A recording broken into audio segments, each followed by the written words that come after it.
কলপার হোটেলের রুম থেকে এই দৃশ্য দেখা যাচ্ছে। এই যে হোটেলের রুমে আমরা বসে আছি, এই 403 আমার রুম নাম্বার। আর এই হোটেলের সামনে এই দেখতে পাচ্ছি এই দৃশ্য, অসাধারণ সুন্দর, অসাধারণ সুন্দর দৃশ্য। এত বিউটিফুল দৃশ্য ভাবা যায় না যে এইখানে রাত্রিরে থাকবো এই হোটেলে। অসম্ভব সুন্দর।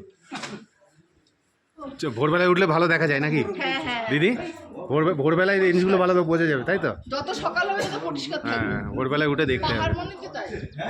এর থেকে সুন্দর রেঞ্জ আর আমি ভাবতে পারছি না। সকালেও একটা ভিডিও করবো, সকালে ভোরবেলায় উঠে একটা ভিডিও করতে হবে। এখনো পর্যন্ত দেখা সেরা রেঞ্জ, সেরা পিক, দারুণ।